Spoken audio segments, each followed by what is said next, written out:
I rejoice. For what, you may ask? I lay, mostly, in the earthy ground, embittered, as hard as a kernel. Why then have I earned the privilege to be happy, content? The answer is that I rejoice in the torment of others, and indeed myself. Mostly myself, if I have to be ghostly transparent. When I grabbed Lockwood's unwilling wrist and wheeled it back and forth like a saw over the cruel sharpness of the window-pane glass, it made my face crease into a malevolent smile. His long, hopeless face looked right at me, petrified, stupefied with fear. An outcrying of blood dripped in and throughout the jagged window-pane, satiating its darkened thirst. Do I have a personal vendetta against Lockwood? No. Am I prejudiced against men? No. Do you want to know the truth behind my violent outbursts? Is it due to insanity, personal grudges, my untimely death, hate, despair? The truthful answer is love. As Emily described so emphatically, my love for Heathcliff was otherworldly, perniciously strong like bolts of tightened steel. Her words. My love for Heathcliff resembles the eternal rocks beneath, a source of little visible delight, but necessary. Like blood, air, sustenance, I breathed him in, and he remains a willing, perpetual lodger. He tickles my splintered heart with a crow's macabre, dun-hued feather, and I laugh.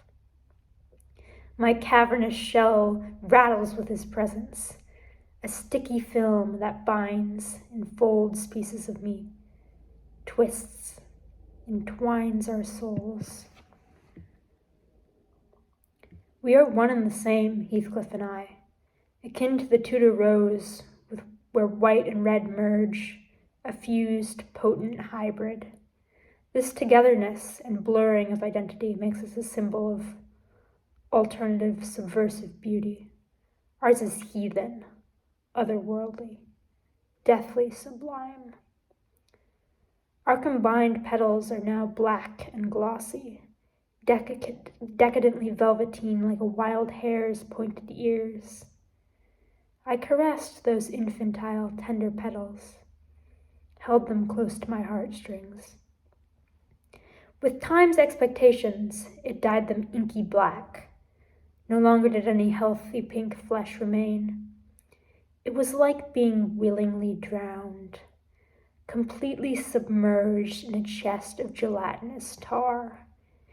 You can never quite remove the residue or the skin-clinging smell like pungent onions after such a completeness, an overture of self. His soul wanders brooding, fierce and unrelenting, catching on rock snags, heather-clad outcrops, memories of us. As children, I would hold his grubby tanned hand and be lost, swallowed wholeheartedly whilst dashing across the moors with him. My soul sang of contentment in those natural feral days. We were fierce, like fighting dogs, ready to bite any intruder, any disturber of our sanctity. And we did, with no remorse, reflection. The moors were ours to run unshackled, ride wild horses upon bareback, and kiss under sheltering trees. Our being, a life force, ran between us, AC/DC like a fine-tuned circuit board, electromagnetic, an energy chemically fierce, unstoppable. A love as ferociously dangerous as ours struggles to keep a flame flickering in this mortal world. Our muted, gothic feathers roared ardently like a phoenix close to rebirth. We burnt too ravenously, scorched the earth. Our true reunion was in my death. It was then, and only then that Heathcliff could finally and completely lock his soul to mine with a lover's timeless padlock. I returned to him freely, nightly, perpetually, in death. Of course I chose to. Linton separated our bodies, but he could never stop my soul, carelessly skipping back to him, always him. Heathcliff, so close now, like we were as children, craves for death, a longing that eats through membranes of self, chews them, then spits them out onto the cold, stone-clad floor. He drinks to oblivion, refuses to eat, a continual effort to rid himself of his physical shell. Mortal cufflinks shattered. His body writhes and frays on the periphery of being. It teeters there in my enclosed childhood bed. His tears soak into the embers of me, rekindle my stony heart. Finally, after days of hell-alarming torment, he lets go of this cruel, misunderstanding, prejudiced world, floats to me, wills it so. I lace my willing immortal fingers with his. They interlink and lock perfectly, a marriage of two minds, my soul refitted, with tiny pieces of him, molding, healing the shattered cracks.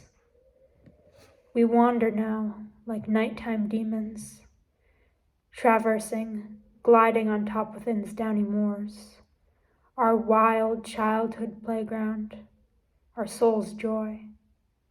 I'll never let go of his firm, endearing, life-giving hand.